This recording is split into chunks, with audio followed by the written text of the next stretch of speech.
يا أيها الذين آمنوا كتب عليكم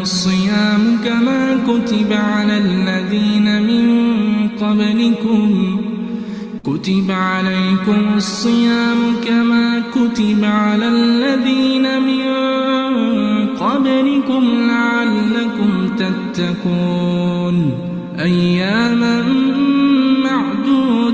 معدودات فمن كان منكم مريضا أو على سفر فعدة من أيام أخر وعلى الذين يطيقونه فدية طعام مسكين فمن تطوع خيرا فهو خير له وأن تصوموا خير لكم إن كنتم تعلمون شهر رمضان الذي أنزل فيه القرآن هدى للناس وبينات من الهدى والفرقان فمن شهد منكم الشهر فليصمه ومن كان مريضا أو على سفر فعدة من أيام أخر يريد الله بكم اليسر ولا يريد بكم العسر ولتكملوا العدة ولتكبروا الله على ما هداكم ولعلكم تشكرون يا أيها الذين آمنوا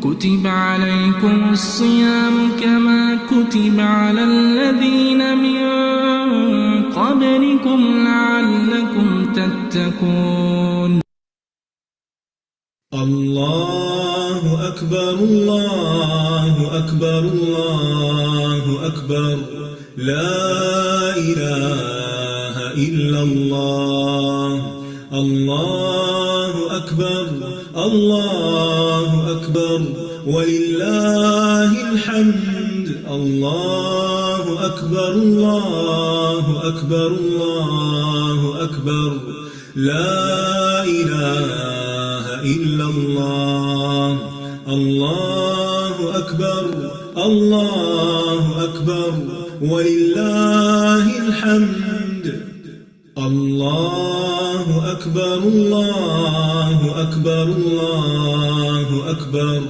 لا إله إلا الله الله أكبر الله أكبر ولله الحمد الله أكبر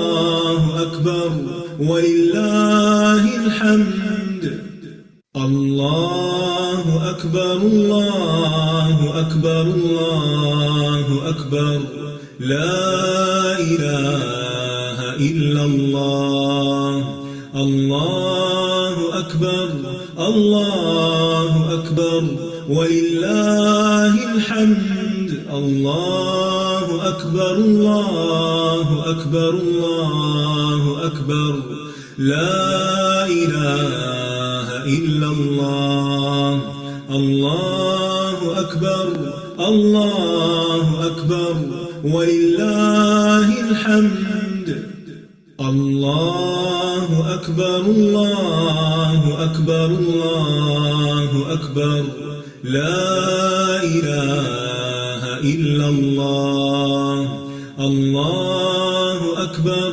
الله أكبر ولله الحمد الله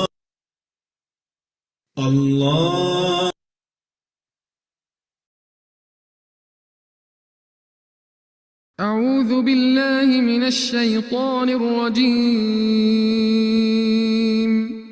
بسم الله الرحمن الرحيم الحمد لله رب العالمين الرحمن الرحيم مالك يوم الدين إياك نعبد وإياك نستعين اهدنا الصراط المستقيم صراط الذين أنعمت عليهم غير المغضوب عليهم ولا الضالين.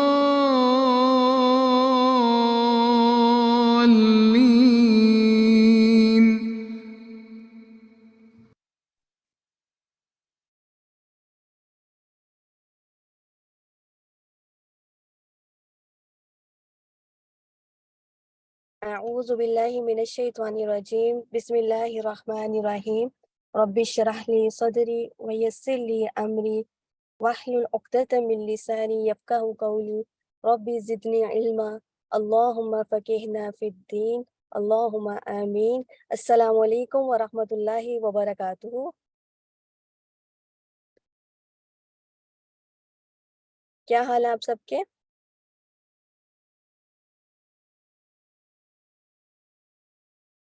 آپ کو میری آواز آ رہی ہے؟ جی الحمدللہ آواز آ رہی ہے. تو آپ سب کیسے ہیں؟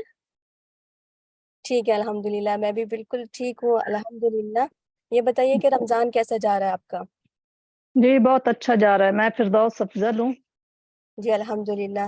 جی ایک یاد دہانی کے ساتھ جو آپ سب سے پہلے میری اپنی ذات کے لیے ہے اور پھر آپ جو سب سن رہے ہیں، ایک یاد دہانی. آپ یہ بتائیے کہ قرآن مجید میں اللہ تعالیٰ نے جو رمضان کے دنوں کے لیے ایک ایکسپریشن استعمال کیا ہے، کچھ الفاظ استعمال کیے ہیں کہ رمضان کے دن کیسے ہیں، وہ کیا ہے؟ ابھی آپ نے کلاس کے شروع میں بھی وہ سنے ہوں گے.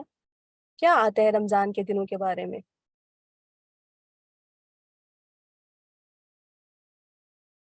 جب ہم سنتے ہیں قرآن مجید کے آیت نمبر 84 میں 184 میں سورہ البقرہ میں رمضان کے روزوں کے بارے میں کیا آتا ہے؟ چلے میں آپ کو بتاتی ہوں کہ ایام معدودات، کہ یہ جو دن ہے نا، یہ بہت گنے چنے گنتی کے دن ہیں، جلدی ختم ہونے والے ہیں، تھوڑی سی دیر کے لیے ہیں. اگر ہم صرف اس ایکسپریشن کو بھی دیکھیں نا کہ یہ تھوڑی سی دیر کے لیے ہے، کم ہے، ہمیں اس کو بس تھوڑی دیر کے لیے اپنے پاس رکھنا ہے، تو بھی اس کی بہت سی اہمیت کا ہمیں اندازہ ہوتا ہے.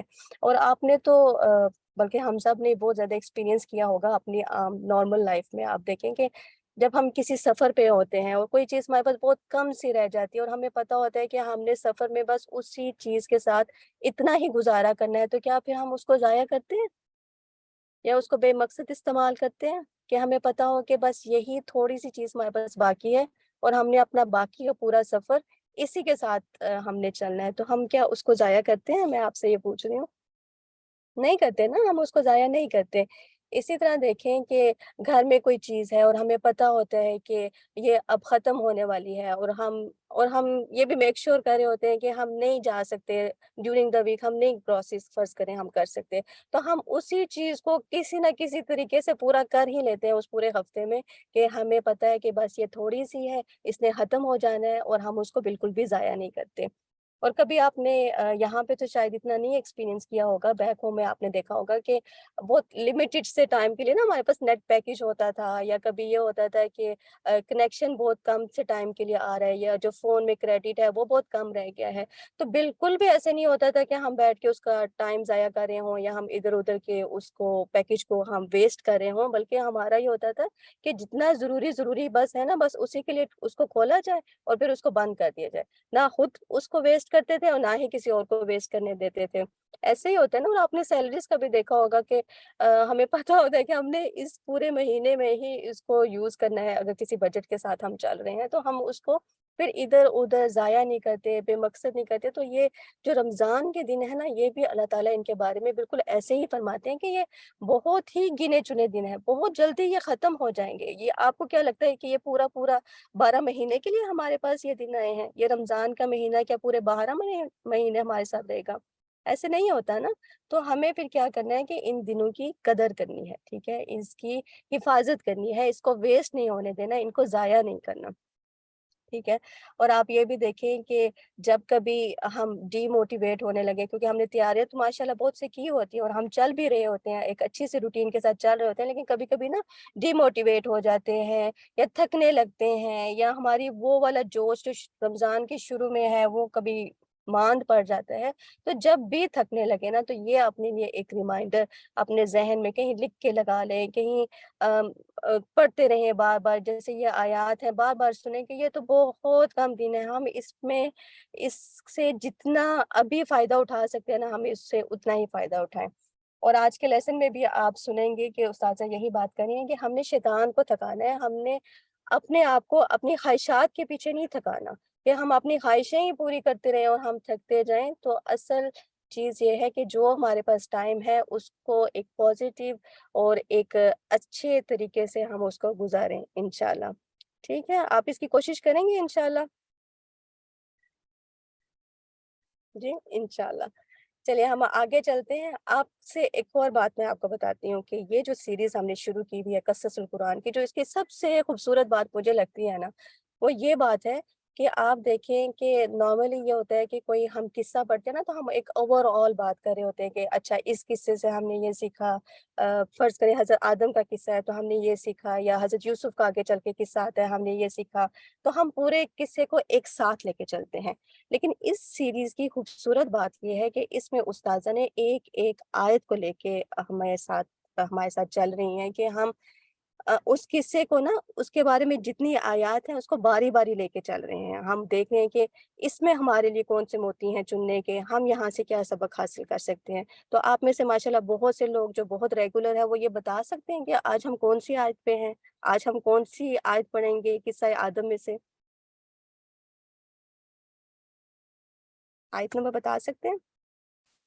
آیت نمبر 36، سورہ البقرہ کی آیت نمبر 36 ہم پڑھیں گے۔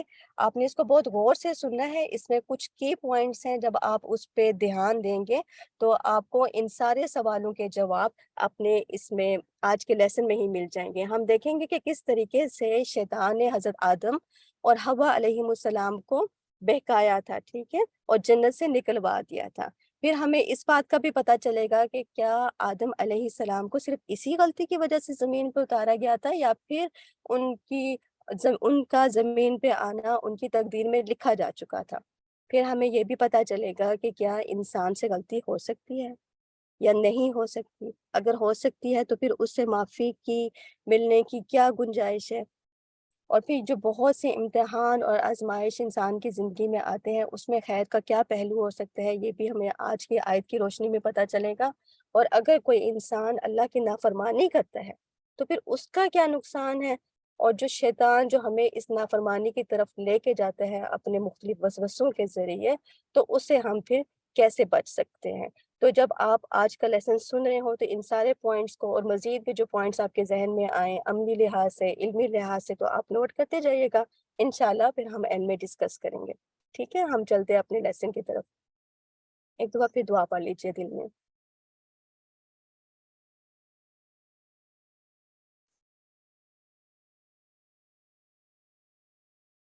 السلام علیکم ورحمۃ اللہ وبرکاتہ۔ کیا حال ہے سب کا؟ آپ لوگ رات زلزلے کے بعد خیریت سے رہے؟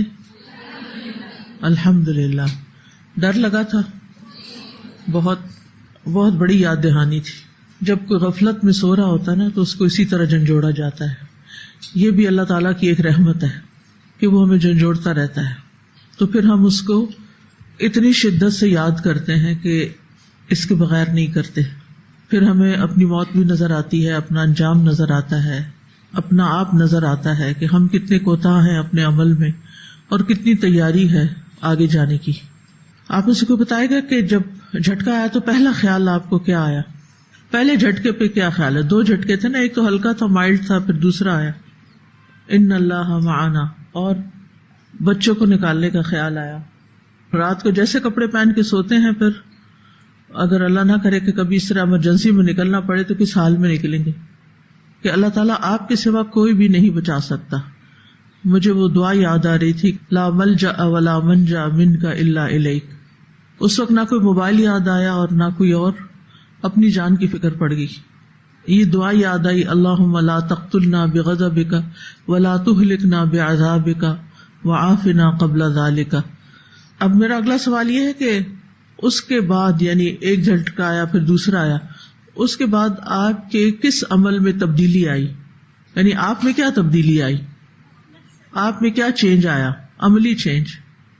نمازوں پہ توجہ کرنی چاہیے. اور یعنی نماز کا وقت داخل ہو تو فوراً نماز کی فکر کریں، ڈیلے نہ کریں. آخری عمل ایسا رکھنا ہے کہ جب موت آئے تو موت کے لیے تیار ہوں. آپ میں سے کتنے لوگ اس وقت نماز پڑھ رہے تھے؟ آپ پڑھ چکے تھے. میں بھی فرض پڑھ چکی تھی، سنت پڑھنے لگی تھی. اور ادریس صاحب تو سجدے میں تھے، اور ہم کہیں گئے ہوئے تھے تو واپس آئے تو وہ کہتے کہ سجدے میں مجھے یوں لگا جیسے مجھے کسی نے دھکا دیا اور میں آگے چلا گیا ہوں. اس کے بعد آپ نے کیا کیا؟ استغفار. استغفار میں کثرت آئی. مجھے تو ایسے لگ رہا تھا رات جب میں سائڈ بھی بدل رہی تھی تو منہ پر استغفار ہی تھا. استغفار کیوں؟ استغفار ہی کیوں؟ دعائیں تو بہت سی ہیں اور بھی چیزیں ہیں، لیکن استغفار ہی کیوں؟ وہ قرآن مجید میں آتی ہے نا ایک آیت، وَمَا كَانَ اللَّهُ لِيُعَذِّبَهُمْ وَأَنْتَ فِيهِمْ وَمَا كَانَ اللَّهُ مُعَذِّبَهُمْ وَهُمْ يَسْتَغْفِرُونَ. یعنی جب تک رسول اللہ صلی اللہ علیہ وسلم ان کے بیچ میں ہیں تو اللہ تعالیٰ ان کو ایسا نہیں کہ ان کو عذاب دے گا. جیسے پچھلی قومیں تباہ ہوئی تھی تو اس طرح آپ کی موجودگی میں آپ کی امت تباہ نہیں ہو سکتی. اور آپ کے جانے کے بعد جب تک لوگ استغفار کرتے رہیں گے تو اللہ ان کو عذاب نہیں دے گا. تو ہم سب کو بہت سنجیدگی کے ساتھ اور دل کے ساتھ استغفار کی ضرورت ہے. ہم غلطیاں کرتے بھی ہیں اور مانتے بھی نہیں ہیں، اور بس سمجھتے ہیں سب ٹھیک چل رہا ہے. یعنی پینک ہونے کے بجائے اور چیخنے چلانے کی بجائے، کیونکہ یہ آفٹر شاکس بھی ہوتے ہیں، تو مجھے یہ فکر ہو رہی تھی کہ ایسا نہ ہو کہ کسی ایسے وقت میں اللہ نہ کرے کہ اب دوبارہ کوئی جھٹکا آئے، لیکن کچھ کہا نہیں جا سکتا نا. تو ایسی صورت میں فوراً استغفار. تو چلے ایک دفعہ دل سے استغفار پڑھ کے پھر ہم اپنا سبق شروع کرتے ہیں. اور ایک یہ ہے کہ جیسے آپ ہال میں داخل ہوتے ہیں نا، میں روزانہ جب داخل ہوتی ہوں میں اپنا معمول بتا دیتی ہوں، آپ لوگ بھی دیکھ لیجئے. میں جو ہی دروازے سے انٹر ہوتی ہوں پہلے بسم اللہ پڑھتی ہوں، پھر اس کے بعد ربی انزلنی منزلا مبارکا وانت خیر المنزلین، ربی ادخلنی مدخل صدق واخرجنی مخرج صدق واجعل لی من لدنک سلطانا نصیرا. پھر 3 دفعہ میں اعوذ بکلمات اللہ التامات من شر ما خلق، اعوذ بکلمات اللہ التامات من شر ما خلق، اعوذ بکلمات اللہ التامات من شر ما خلق. تو جہاں کہیں بھی آپ کسی بلڈنگ میں داخل ہوں، کسی نئی جگہ پر ٹریولنگ کر رہے ہوں، کہیں جا کے رکیں ٹھہریں، تو آپ یہ دعائیں پڑھ لیا کریں. کیونکہ اللہ سبحانہ وتعالیٰ سے انسان خیر مانگتا ہے تو اللہ تعالیٰ دعائیں سنتا ہے، اللہ تعالیٰ خیر عطا کرتا ہے. پھر اس کے بعد آپ نے محسوس کیا ہوگا کہ بستر کی طرف جانے کو دل نہیں کر رہا تھا نا. پتہ نہیں آپ کے ساتھ ہوا یا نہیں. دل نہیں چاہ رہا تھا کہ اب سوئیں، ایسا نہ ہو کہ سوئیں تو کچھ ہو جائے. کس خیال نے مجھے اطمینان عطا کیا؟ تقدیر پر ایمان نے، کہ موت کا وقت، جگہ، ہر چیز لکھی ہوئی ہے اور اس سے میں بھاگ نہیں سکتی. قُلْ لَن يَنْفَعَكُمُ الْفِرَارُ إِنْ فَرَرْتُم مِّنَ الْمَوْتِ أَوِ الْقَتْلِ وَإِذًا لَّا تُمَتَّعُونَ إِلَّا قَلِيلًا. کہ تمہیں موت سے بھاگنا فائدہ نہ دے گا اگر تم بھاگو بھی، یا قتل سے بھاگنا، کیونکہ وہ میدان جنگ سے بھاگ رہے تھے نا منافق، تو بھاگنا فائدہ نہیں دے گا. اس کا یہ مطلب نہیں کہ ہم اگر زلزلہ آ رہا ہے تو خواہ بھی کسی ایسی چیز کے نیچے کھڑے ہونے جو گرنے والی ہو، یہ نہیں مطلب. یعنی انسان کو بچاؤ کرنا چاہیے. لیکن اب یہ کہ اس انگزائٹی میں آپ کو نیند ہی نہ آئے، اور اگر نیند نہیں آئے گی تو پھر نقصان کیا ہوگا. مجھے جو فکر لگتی ہے وہ یہ کہ اگر میں پراپرلی سوؤں گی نہیں تو میں صبح صحیح پڑھ نہیں سکوں گی، اور صحیح پڑھ نہیں سکی تو صحیح پڑھا نہیں سکوں گی، اور اتنے سارے لوگوں کا نقصان کر دوں گی. تو نیند بھی عبادت سمجھ کر ہی سونا چاہیے. تو اب نیند نہیں آ رہی تو نیند لانے کے لیے اطمینان قلب چاہیے ہوتا ہے، سکون چاہیے ہوتا ہے. تو اس کے لیے پھر تقدیر پر ایمان بڑا ضروری ہے کہ اگر اللہ نے مجھے بچانا ہوا تو مجھے اٹھا دے گا، بچا لے گا. اور اللہ سے اچھی موت ہی مانگنی چاہیے. اور پھر وہ جو دعائیں ہیں رات کو سوتے وقت کی، وہ ایک سے ایک بڑھ کر خوبصورت دعا ہے. ان امسکت نفسی فرحمھا وان ارسلتھا فاحفظھا بما تحفظ بہ عبادک الصالحین.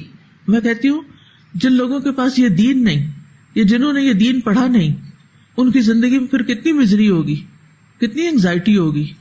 جن کا نہ تقدیر پر ایمان ہے اور نہ ہی یہ دعائیں پتہ ہیں. یہ دین کتنی بڑی نعمت ہے اللہ کی کہ ہر موقع کے متعلق ہمیں رہنمائی مل جاتی، اور اس پر اللہ کا شکر ادا کرنا چاہیے، کیونکہ شکر سے نعمتوں میں اضافہ ہوتا ہے. اللہ کا شکر ہے ہم مسلمان ہیں، اللہ کا شکر ہے ہمارے دل میں دین کی محبت ہے، اللہ کا شکر ہے کہ جس نے ہمیں دین سیکھنے کی اور سکھانے کی توفیق عطا کی. اور جو اس کام میں مشغول رہتا ہے اس کے لیے سمندر کی مچھلیاں تک دعائیں کرتی رہتی. آپ مصروف رہیں اور کوئی اور مخلوق آپ کے لیے دعا کرتی رہے، کیونکہ بعض اوقات لٹرلی ایسے ہوتا ہے کہ اتنی مصروفیت ہوتی ہے انسان کو کہ دعا کا وقت نہیں ملتا یا پوری یکسوئی نہیں ملتی. تو پھر کیا چیز انسان کو تسلی دیتی؟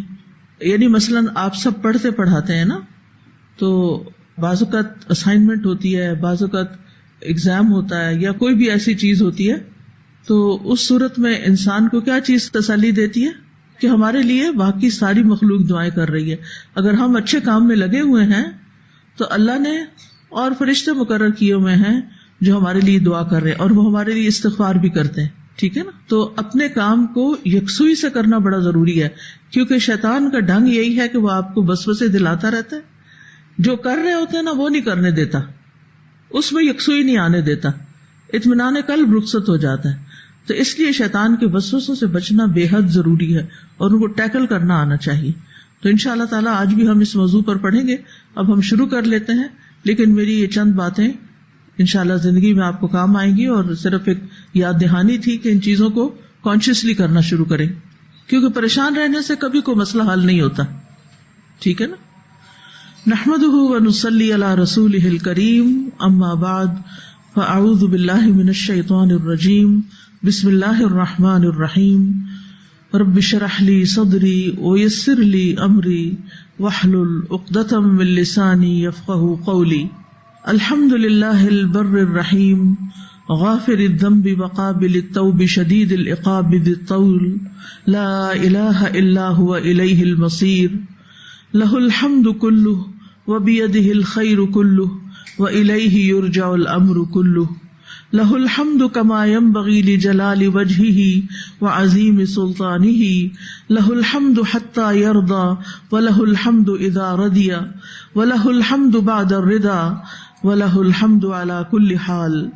ہر قسم کی حمد اللہ کے لیے ہے جو احسان کرنے والا، بہت مہربان ہے، جو گناہوں کو معاف کرنے والا، توبہ قبول کرنے والا، سخت سزا دینے والا اور فضل و کرم کرنے والا ہے. اس کے سوا کوئی معبود برحق نہیں ہے اور اسی کی طرف ہم سب کو لوٹ کر جانا ہے. ایک دن تو جانا ہی جانا ہے. ہر قسم کی حمد اسی کے لیے ہے اور ہر قسم کی خیر اسی کے ہاتھ میں ہے، اور تمام معاملات اسی کی طرف لوٹائے جاتے ہیں. اور ہر قسم کی حمد اسی کے لیے ہے جو اس کے چہرے کی عظمت کے لائق ہے اور اس کی بادشاہت کے لائق ہے. اسی کے لیے تمام قسم کی حمد ہے یہاں تک کہ وہ راضی ہو جائے، اور اسی کے لیے حمد ہے جب وہ راضی ہو جائے، اور اس کے راضی ہو جانے کے بعد بھی اسی کے لیے حمد ہے، اور ہر حال میں اسی کی حمد ہے. تعریف کے لائق بس وہی ہے. نحن نقص عليك أحسن القصص بما أوحينا إليك هذا القرآن بما أوحينا إليك هذا القرآن وإن كنت من قبله لمن الغافلين. پچھلے سبق میں ہم نے پڑھا کہ اللہ سبحانہ وتعالیٰ نے آدم اور حوا علیہم السلام کو جنت میں بھیجا اور انہیں شجرہ ممنوعہ کے پاس جانے سے منع کیا، تو شیطان ان کے پیچھے لگا رہا اور انہیں طرح طرح سے بہکاتا رہا. اس نے جھوٹی قسمیں کھائیں اور اپنے خیر خواہ ہونے کا یقین دلایا. انی لکما لمن الناصحین. نتیجتاً آدم علیہ السلام اور حوا علیہ السلام اس کی باتوں سے دھوکہ کھا گئے. تو شیطان نے اس دھوکے اور لغزش کے ذریعے آدم علیہ السلام کو ان نعمتوں سے نکال دیا جن میں وہ آرام سے گزر بسر کر رہے تھے. تو آدم علیہ السلام اور حوا علیہ السلام کے خلاف شیطان کی چال جو اس نے چلی، وہ آیت نمبر 36 میں اللہ سبحانہ وتعالیٰ بیان فرماتے ہیں، فَأَزَلَّهُمَا الشَّيْطَانُ عَنْهَا فَأَخْرَجَهُمَا مِمَّا كَانَا فِيهِ وَقُلْنَا اهْبِطُوا بَعْضُكُمْ لِبَعْضٍ عَدُوٌّ وَلَكُمْ فِي الْأَرْضِ مُسْتَقَرٌّ وَمَتَاعٌ إِلَىٰ حِينٍ. فَأَزَلَّهُمُ الشَّيْطَانُ عَنْهَا، شیطان نے ان دونوں کو اس سے پھسلا دیا. فَأَزَلَّهُمَا میں انہا کی جو ضمیر ہے اس آیت میں وہ الشجرہ کی طرف لوٹتی ہے، یعنی اس درخت کے ذریعے پھسلا دیا. جبکہ فَأَزَالَهُمَا کی قرات میں انہا کی ضمیر جنت کی طرف لوٹتی ہے، یعنی شیطان نے ان کو جنت سے دور کرا دیا. اس طریقے سے یعنی ازلہما میں شیطان سبب بنا اس خطا کا، یعنی کس خطا کا؟ کھانے کی خطا کا، اور ازالہما میں جنت سے دور کرنے کا سبب بنا. دونوں معنوں کو اگر ہم جمع کریں تو مطلب یہ سمجھ میں آتا ہے کہ شیطان مردود نے ان کو وسوسہ ڈال کر پھسلایا اور انہوں نے شجرہ ممنوعہ کو کھانے کی غلطی کر لی، جس کا نتیجہ یہ نکلا کہ ان دونوں کو جنت سے نکال دیا گیا. قرطبی فرماتے ہیں وسوسہ ہی کے ذریعے دونوں کو معصیت کی طرف پھسلایا گیا اور مائل کیا گیا، جبکہ شیطان کو یہ قدرت حاصل نہیں کہ کسی کو ایک جگہ سے دوسری جگہ لے جا سکے، یعنی فزیکلی وہ کچھ نہیں کر سکتا، بس اس کے پاس پھسلانے اور مائل کرنے کی قدرت ہے. وہ یہ کام کر سکتا ہے جو کہ انسان کے گناہ میں پڑنے کا سبب بن جاتی ہے. فَأَخْرَجَهُمَا مِمَّا كَانَا فِيهِ، یہ نکالنا اگرچہ اللہ تعالیٰ کے حکم سے ہوا تھا مگر سبب اس کا شیطان تھا، اس لیے نکالنے کی نسبت شیطان کی طرف کر دی گئی کہ شیطان نے نکلوا دیا، جبکہ اللہ کے اذن سے ہی ایسا ہوا تھا. یہاں ایک سوال ہے کہ کیا آدم علیہ السلام کو صرف اس خطا کی بنا پر زمین میں اتارا گیا تھا یا کوئی اور وجہ بھی تھی؟ یعنی اللہ تعالیٰ نے آدم علیہ السلام اور حوا علیہ السلام کو جنت میں بھیجا اور خبردار کیا کہ شیطان کے بہکاوے میں نہ آئیں ورنہ وہ آپ کو جنت سے نکلوا دے گا، جیسا کہ سورۃ طٰہٰ میں آتا ہے فَقُلْنَا يَا آدَمُ إِنَّ هَذَا عَدُوٌّ لَكَ وَلِزَوْجِكَ فَلَا يُخْرِجَنَّكُمَا مِنَ الْجَنَّةِ فَتَشْقَىٰ. کیا ترجمہ اس کا؟ تو ہم نے کہا بے شک یہ تیرا اور تیری بیوی کا دشمن ہے، سو کہیں تم دونوں کو جنت سے نہ نکال دے کہ تم مصیبت میں پڑ جاؤ گے. تو کیا اس آیت کا مطلب یہ ہے کہ اگر آدم علیہ السلام اور حوا علیہ السلام شیطان کی بات نہ مانتے تو ہمیشہ جنت میں ہی رہتے؟ ایسا ہی تھا. کیوں؟ اس لیے کہ اللہ تعالیٰ نے آدم علیہ السلام کو اس لیے پیدا کیا کہ وہ زمین میں جانشین بنے، زمین کو آباد کریں، زمین میں بسیں، جیسا کہ سورۃ البقرہ میں آتا ہے وَإِذْ قَالَ رَبُّكَ لِلْمَلَائِكَةِ إِنِّي جَاعِلٌ فِي الْأَرْضِ خَلِيفَةً. تو اللہ تعالیٰ کا یہ فیصلہ آدم علیہ السلام کی تخلیق سے پہلے ہی لکھا جا چکا تھا، یعنی یہ بات تقدیر میں تھی جو زمین و آسمان کی تخلیق سے بھی 50,000 سال پہلے لکھ دی گئی تھی. تو یہ اللہ تعالیٰ کا پہلے سے ہی فیصلہ تھا. اس کے بارے میں صحیح مسلم کی ایک حدیث آتی ہے، رسول اللہ صلی اللہ علیہ وسلم نے فرمایا اللہ نے آسمان اور زمین کی تخلیق سے 50,000 سال پہلے مخلوقات کی تقدیریں لکھ دی، اور اس وقت اللہ کا عرش پانی پر تھا. وَكَانَ عَرْشُهُ عَلَى الْمَاءِ. اب یہ ہے کہ اللہ تعالیٰ نے جب کوئی تقدیر لکھی تو پھر اس کو پورا کرنے کے اسباب بھی ہوتے ہیں. تو اللہ تعالیٰ کے لکھے ہوئے فیصلے کے مطابق آدم علیہ السلام کو زمین پر ہی بھیجا جانا تھا.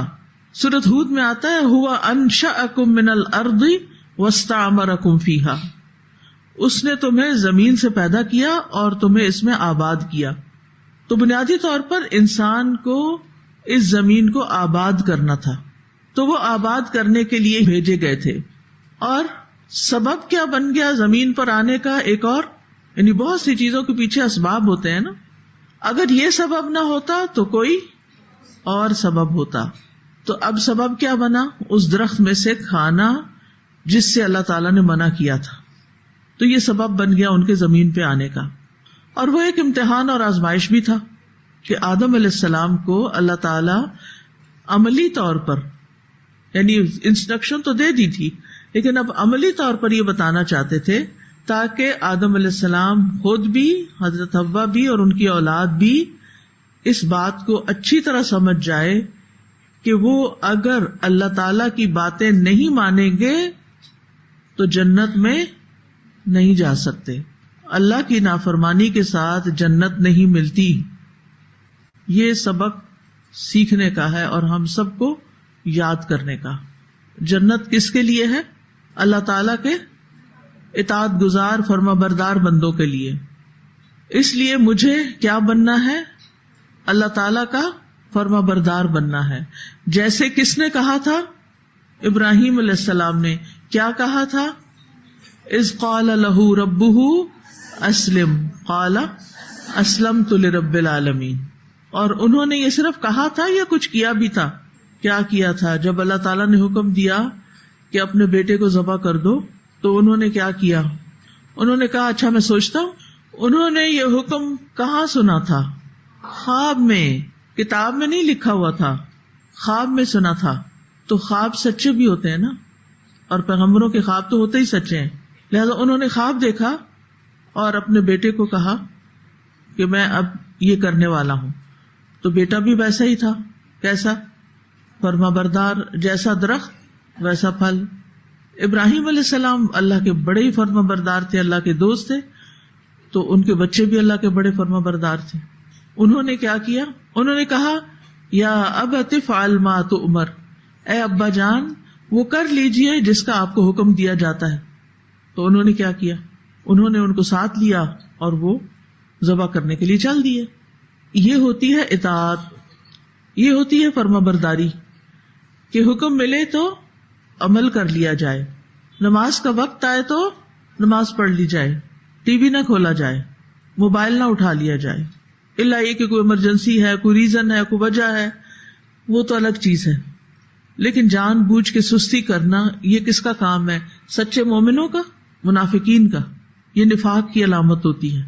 وَإِذَا قَامُوا إِلَى الصَّلَاةِ قَامُوا كُسَالَىٰ، جب وہ نماز کے لیے کھڑے ہوتے ہیں تو سستی کے مارے کھڑے ہوتے ہیں اور دکھاوے کی پڑھتے ہیں. یراؤن الناس، گھر والوں کو بتانے کے لیے پڑھ لی میں نے. اور کیا کرتے ہیں؟ وَلَا يَذْكُرُونَ اللَّهَ إِلَّا قَلِيلًا، اس نماز میں اللہ کو کم ہی یاد کرتے ہیں. یہ ساری منافقوں کی علامتیں. کہیں ہمارے اندر تو نہیں ہے؟ ہمیں بھی اپنے بارے میں سوچنا چاہیے. حضرت عمر اپنے بارے میں نفاق کی فکر کرتے تھے، تو ہم سب کو فکر کرنی چاہیے، کیونکہ منافق کا انجام بڑا بھیانک ہے. اور اپنے اعمال میں اپنے آپ کو تولنا چاہیے، اپنی باتوں میں نہیں کہ ہمیں بڑی اچھی باتیں کرنی آتی ہیں. ہم کرتے کیا ہیں، پریکٹیکلی کیا کرتے ہیں. تو بہرحال یہ کہنا درست نہیں کہ اگر آدم اس درخت سے نہ کھاتے تو زمین پہ نہ اتارے جاتے. اگر ایسا نہ ہوتا تو اللہ تعالیٰ ان کو زمین پہ اتارنے کا کوئی اور سبب بنا دیتا، اور سبب کے بغیر بھی اللہ تعالیٰ اتار دیتا کہ زمین کے لیے بنایا گیا لہٰذا آپ کو زمین پہ اتارا جا رہا ہے. اللہ تعالیٰ کے لیے کیا مشکل تھی؟ تو اس درخت کو کھانے سے پہلے ہی اللہ تعالیٰ نے ان کے لیے زمین میں اتارا جانا مقدر کیا تھا، اور یہ جو خطا ہوئی یہ ان کی وہ سبب بن گئی. وَقُلْنَا اهْبِطُوا بَعْضُكُمْ لِبَعْضٍ عَدُوٌّ، اور ہم نے کہا اتر جاؤ، تم میں سے بعض کے دشمن ہو. عدو عداوت سے ہے. عداوت کس کو کہتے ہیں؟ دشمنی. دشمنی کیا ہوتی ہے؟ دل سے کسی کو ایکسپٹ نہ کرنا، نفرت کرنا. یعنی تناکر و تنافر بالقلب. تناکر یعنی ایک دوسرے کا انکار کرنا، اور تنافر ایک دوسرے سے بھاگنا، دور ہونا چاہنا، نفرت کرنا، لیکن دل سے. تو ہم نے آدم اور حوا سے کہا کہ زمین میں اتر جاؤ، تم شیطان سے نفرت کرو گے، بغض رکھو گے، اور شیطان تمہارا دشمن ہے، وہ تم سے رکھے گا. اسے تو حسد ہو ہی گیا تھا، وَلَكُمْ فِي الْأَرْضِ مُسْتَقَرٌّ وَمَتَاعٌ إِلَىٰ حِينٍ، اور تمہارے لیے زمین میں مستقر ہے یعنی قرار گاہ ہے. مستقر کا لفظ جو ہے نا یہ قرار سے ہے، اور قرار قلق اور اضطراب کا اپوزٹ ہے. اس کو قرار آ گیا، کیا مطلب؟ چین آ گیا، سکون آ گیا، اور اس کے دل میں اضطراب پیدا ہو گیا، بے چین ہو گیا، انگزائٹی پیدا ہو گئی، قلق، پریشان ہو گیا. آپ دیکھیے اللہ سبحانہ تعالیٰ نے یہ جو بات فرمائی کہ تمہارے لیے زمین میں قرار کی جگہ ہے، ٹھہرنے کی جگہ ہے، آرام کی جگہ ہے. رات تھوڑی دیر کے لیے جو زلزلہ آیا ہے تو اس سے میں سوچ رہی تھی کہ یہ چند سیکنڈ کے لیے ہوتا ہے نا، اور ہمارا سارا قرار لٹ جاتا ہے. کبھی ہم نے زمین کے قرار پر، زمین پر ہم قرار سے رہ رہے ہیں، آرام سے رہ رہے ہیں، کبھی اس پہ شکر ادا کیا کہ جس زمین پہ میں بیٹھی ہوں، جس زمین پہ میں چل رہی ہوں، یہ ہل نہیں رہی، سکون کے ساتھ میں سو جاتی ہوں، سکون سے بیٹھ کے کھاتی ہوں، سکون سے میں چلتی ہوں. اور کبھی سال میں ایک آدھ دفعہ وہ ہل جاتی ہے، تو وہ ہلنا ہمیں تکلیف دیتا ہے. اس وقت ہمیں اللہ یاد آتا ہے، لیکن جب ہم قرار کی حالت میں ہوتے ہیں تو ہم اللہ کو یاد کیوں نہیں رکھتے؟ کیا نعمت پر ہم اس کے شکر گزار نہ ہوں؟ شیطان نے یہی تو کہا تھا وَلَا تَجِدُ أَكْثَرَهُمْ شَاكِرِينَ، کہ آپ ان کی اکثریت کو شکر گزار نہیں پائیں گے، یعنی نعمتوں کا احساس ہی نہیں ہوگا. وَلَكُمْ فِي الْأَرْضِ مُسْتَقَرٌّ وَمَتَاعٌ إِلَىٰ حِينٍ، اور ایک وقت تک کچھ فائدہ اٹھانا ہے. تو متاع کیا ہوتا ہے؟ فائدے کی چیزیں جیسے کھانا پینا، لباس، ایک دوسرے سے انس پانا وغیرہ وغیرہ. إِلَىٰ حِينٍ، وقت مقرر تک، یعنی قیامت کے دن تک. قیامت کا زلزلہ آئے گا پھر وہ ٹھہرے گا نہیں، وہ ساری چیز تباہ کر کے رکھ دے گا. تو اس آیت سے کچھ باتیں ہم نے سیکھی. نمبر 1، شیطان کی عداوت کا اس بات کہ شیطان انسان کے لیے واقعی دشمن ہے. دوسرا یہ کہ شیطان بنی آدم کو دھوکے میں ڈالتا ہے، وسوسوں کے ذریعے اسے ڈاج کرتا ہے، پھر ان وسوسوں کے ذریعے نافرمانیوں کو خوبصورت بنا کے پیش کرتا ہے. پھر یہ کہ ہمیں غلطی میں پڑنے سے بچنا چاہیے، جس میں شیطان کی تمنا ہوتی ہے کہ یہ غلط کام کر جائے. بعض اوقات آپ کے منہ سے نکلی ہوئی ایک بات ہوتی ہے، لوگ اسی کو پکڑ لیتے ہیں اور آپ کے خلاف ڈھیروں پروپیگنڈا کر دیتے ہیں. پھر یہ کہ نافرمانی سے بچنا چاہیے.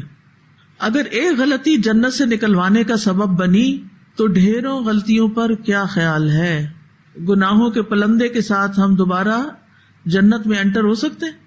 انہیں چھوڑنا بھی ہوگا، اور جو کر چکے ہیں ان پہ معافی بھی مانگنی ہوگی. گناہوں کو معمولی چیز نہ سمجھیں، کیا فرق پڑتا ہے، کچھ نہیں ہوتا، سبھی کر رہے ہیں. یہ غلط کام کرنے کا کوئی جواز نہیں، کیا یہ سبھی کرتے ہیں. ابن قیم کہتے ہیں ابلیس پہ لعنت کی گئی اور اس کو صرف ایک سجدے کے چھوڑنے کی وجہ سے اللہ تعالیٰ کی رحمت سے ہمیشہ کے لیے نکال دیا گیا، جس کا اس کو حکم دیا گیا تھا. اور آدم علیہ السلام کو ایک لقمہ کھانے کی وجہ سے جنت سے نکال دیا گیا. ابلیس کو ایک سجدہ، صرف ایک سجدے کے انکار سے اللہ تعالیٰ ناراض ہوئے. آدم علیہ السلام کو بس ایک لقمہ کھانے سے اللہ تعالیٰ نے ان کو جنت سے نکال دیا. اسی طرح دنیا میں بھی جو اسلامی سزائیں ہیں اس میں آپ دیکھیں کہ شادی شدہ زانی جو ہوتا ہے اس کو پتھر مار مار کر ہلاک کرنے کا حکم ہے، رجم کی سزا ہے. یعنی جو شادی شدہ ہو اور پھر غیر عورتوں کے ساتھ فزیکل ریلیشن شپ قائم کرے، وہ ریلیشن شپ زیادہ سے زیادہ کتنی دیر کا ہو سکتا ہے؟ چند منٹ کا، لیکن سزا کیا ہے؟ موت. تو معمولی بات ہے. پھر آپ دیکھیں چوری میں انسان زیادہ سے زیادہ کتنی چوری کر سکتا ہے بتائیے؟ 3 درہم کی چوری کے بدلے ہاتھ کاٹ دیا جاتا ہے. اب آپ خود سوچئے کہ ایک شخص 3 درہم کتنے دن چلا سکتا ہے؟ وہ تو جو ہاتھ کٹے گا اس کا زخم بھی نہیں ٹھیک ہوگا، اس کا علاج بھی کرانا مشکل ہوگا. تو اللہ تعالیٰ سے بے خوف نہیں ہونا چاہیے، اللہ تعالیٰ کی نافرمانیاں نہیں کرنی چاہیے. یہ سوچ کے کہ سارے لوگ کر رہے ہیں، کچھ فرق نہیں پڑتا، پھر کیا ہوا، میں کون سا روز روز کرتی ہوں، آج میری مجبوری ہے، وہ فلاں نے مجھے اکسایا تھا. کیا کسی کے اکسانے پر انسان غلط کام کر لے تو وہ معاف ہو جاتا ہے؟ اکثر ہم کہتے ہیں نا ماحول ہی ایسا ہے، میری فرینڈ مجھے لے گئی تھی وہاں، چونکہ میری شادی نہیں ہوئی اس لیے میں غلط کام کر بھی لوں تو پھر جسٹیفائڈ ہے. کیا ہے؟ نہیں، حرام حرام ہے، حلال حلال ہے. آدم علیہ السلام نے کیا اپنی خوشی اور ارادے سے یہ کام کیا تھا؟ اس درخت کا پھل کھایا تھا؟ ان کا کوئی ارادہ تھا؟ نہیں. کس نے ان کو اس میں مبتلا کیا؟ شیطان نے. تو آپ کا کیا خیال ہے اب شیطان مر گیا؟ نہیں، شیطان نے مہلت مانگی ہوئی ہے قیامت کے دن تک کہ مجھے اتنی لمبی زندگی ملے تو میں سب کو بہکاؤں، پورے انسانوں کو، اور پھر ساتھ اس کی فوجیں ہیں، اس کے بیوی بچے ہیں، اور وہ سارے انسانوں کے دشمن ہیں، اور وہ اپنے کام میں خوب لگے ہوئے ہیں. کیونکہ بعض اوقات کسی کو کہا جاتا نہیں تم نے یہ کام کیوں کیا، تو وہ کہتے ہیں بڑے معصوم بن کے شیطان آ گیا تھا، اور خود بھی ہنس پڑتے ہیں، دوسروں کو بھی ہنسا دیتے، شیطان آ گیا تھا. کیا تمہارا دوست تھا شیطان؟ وہ کیسے آ گیا؟ وہ کیوں آ گیا؟ کیوں تم نے شیطان کو دوست بنایا ہوا ہے؟ یہ کوئی جواز نہیں کہ شیطان آ گیا تھا اس لیے میں نے یہ غلط کام کر لیا. کیا شیطان کے کہنے پہ غلط کام کرنے کی وجہ سے کوئی پکڑ نہیں؟ کوئی پکڑ نہیں. جنت سے محرومی بھی ہو سکتی ہے. ہم کوئی بہانہ نہیں کر سکتے ماحول خراب ہے، فلاں نے کہہ دیا، اس کی وجہ سے، وہ فلاں کا اوپینین ہے، فلاں کی رائے ہے، میں نے فلاں کو سنا تھا، وہ یہ کہہ رہا تھا. آپ خود قرآن پڑھیں اور دیکھیں کہ قرآن کیا کہتا ہے، اپنی عقل سے سوچیں. تو غلط کام کرتے جانا کرتے جانا کرتے جانا اور ان سے نہ بچنا، یہ سوچ کر کہ میری مجبوری ہے میں کیا کروں، کرنا پڑتا ہے. نہیں، ارلیسٹ اس سے نکلے باہر. ہم اپنی دنیا بناتے بناتے کہیں اپنی آخرت نہ گنوا بیٹھے.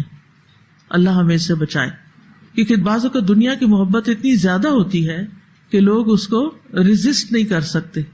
انسان سے غلطی ہونا ممکن ہے، لیکن غلطی کے بعد کیا کرے؟ توبہ استغفار. نبی صلی اللہ علیہ وسلم نے فرمایا ہر انسان خطا کار ہے، اور بہترین خطا کار وہ ہیں جو بہت زیادہ توبہ کرتے ہیں.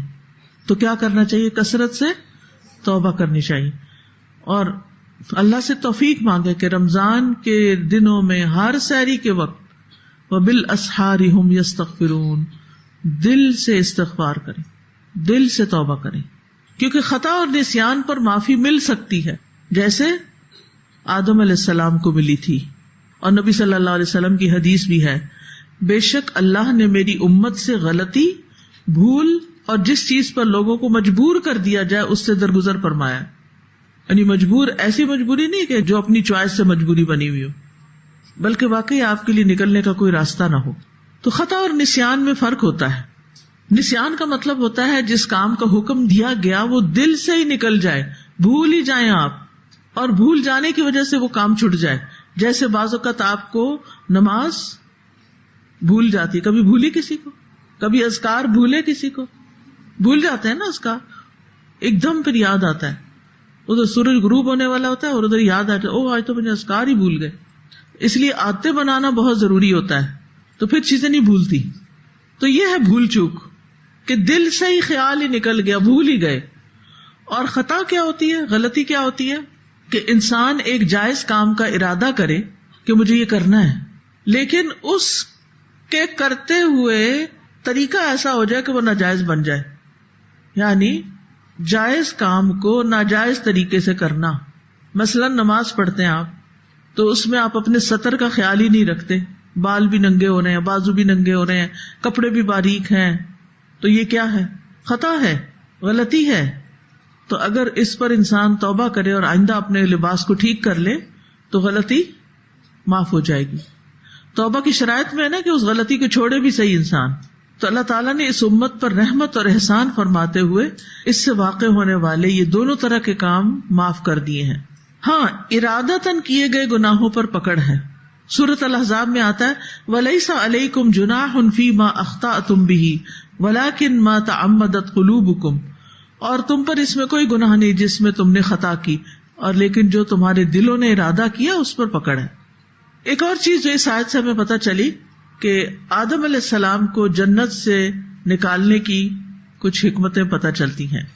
جب کسی انسان پر کوئی ٹیسٹ آتا ہے، امتحان آتا ہے، چاہے وہ امتحان فیل ہی کر دے، لیکن اس ایکسپیرینس سے گزر کر کیا انسان کچھ سیکھتا ہے؟ کیا سیکھتا ہے؟ مثلا انسان کو ہوش آ جاتی کہ اوہ اگر یہ کام کریں تو ایسا ہوتا ہے، تو پھر آپ کیا کرتے ہیں؟ وہ کام نہیں کرتے. تو آدم علیہ السلام کو جنت میں جو یہ ایکسپیرینس ہوا، اس سے ان کو بہت فائدہ ہوا کہ وہ میچور ہو گئے، اور بھی کہ میں نے شیطان کی بات نہیں ماننی.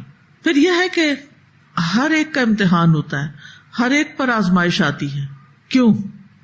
اس لیے کہ اللہ تعالیٰ نے کچھ تقسیم کر رکھا ہے.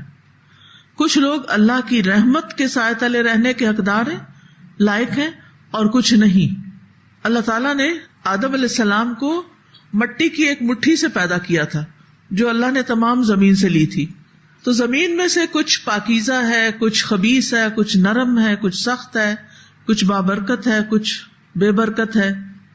تو اللہ تعالیٰ کو معلوم تھا کہ آدم علیہ السلام کی پشت میں ایسے لوگ بھی ہیں جو اس کی رحمت کے گھر میں رہنے کے قابل نہیں ہیں. تو اللہ تعالیٰ نے ان کو ایک ایسے گھر کی طرف لا اتارا جس سے ان کے خبیث ہونے کی بات بالکل واضح ہو گئی. اللہ تعالیٰ کو تو پہلے سے ہی پتا تھا کہ کون کیسے ہوں گے, لیکن اللہ تعالیٰ نے آدم علیہ السلام کا امتحان جنت میں لیا تھا, اور ہم سب آدم کی اولاد کا امتحان کہاں ہو رہا ہے؟ اس دنیا میں ہو رہا ہے. تو اس دنیا میں پھر اللہ تعالیٰ بتا دیتے ہیں کہ کون اس کی رحمت کے لائق نہیں. تو اللہ تعالیٰ نے 2 گھر بنائے ہیں, ایک سعادت والوں کے لیے اور ایک بدبخت لوگوں کے لیے. پھر اسی طرح یہ ہے کہ آدم علیہ السلام کی اس ایکسپیرینس کی وجہ سے اللہ تعالیٰ کی بہت سی معرفت ان کو ہوئی, اللہ تعالیٰ کی بھی پہچان ہوئی. کون کون سے اللہ تعالیٰ کے نام اس لیسن میں آتے ہیں؟ ذرا گنے, سارے رکوع میں نام گنے کتنے ہیں؟ قرآن مجید کھولیں, حضرت آدم کا قصہ نکالیں, نام بولیں. العلیم, الخبیر, اور التواب, الرحیم, غفور. یہ تو ایک رکوع ہے نا آپ کے سامنے. جو باقی آیات ہیں نا ان کے اندر بھی نام موجود ہیں. پھر آپ دیکھیے کہ دنیا کی تکلیفوں اور مشقتوں سے گزار کر اللہ تعالیٰ نے انسان کے لیے آخرت کی لذت رکھی ہے. یعنی اللہ تعالیٰ نے ارادہ کیا کہ آدم اور اس کی اولاد کو دنیا کی مشقتوں, پریشانیوں, غموں اور تکلیفوں کا مزہ چکھائے, تاکہ جب آخرت میں وہ جنت میں داخل ہوں تو ان کے دل جنت میں داخل ہونے کی شان و شوکت کو محسوس کر سکیں. پھر یہ ہے کہ جنت بلند جگہ پر ہے. لوگ کہتے جنت ہے, تم کہتے ہیں, کہتے کہاں ہے؟ تو جنت جہاں بھی ہے بلند جگہ پر ہے. قرآن مجید میں جنت سے نکالنے کا ذکر جو آتا ہے, اہبطوا, اتر جاؤ, یعنی اوپر سے نیچے آؤ. مرتبے میں بھی اوپر سے نیچے اور فزیکلی بھی اوپر سے نیچے چلے جاؤ. پھر یہ ہے کہ زمین پر زندگی گزارنا ممکن ہے, کسی اور سیارے پر نہیں, کیونکہ کہیں اور پانی ہی نہیں. اور پھر اس آیت کے فوائد میں سے یہ بات ہے کہ بنی آدم کے لیے ممکن نہیں کہ وہ ہمیشہ اس دنیا میں رہے, ہمیشہ یہاں نہیں رہ سکتا. ہر آنے والے کو جانا ہی جانا ہے. اب ہم آتے ہیں وسوسوں کی حقیقت پر کہ وسوسے کیا ہوتے ہیں. میں نے وسوسے کی ڈیفینیشن بتائی تھی آپ کو. کیا ہوتا ہے وسوسہ؟ خفیہ آواز, دھیمی آواز, وسپرنگ, ایسی پوشیدہ حرکت یا آواز جسے محسوس نہ کر سکیں آپ, دل میں آنے والی ایسی بات جس کا کوئی فائدہ نہ ہو.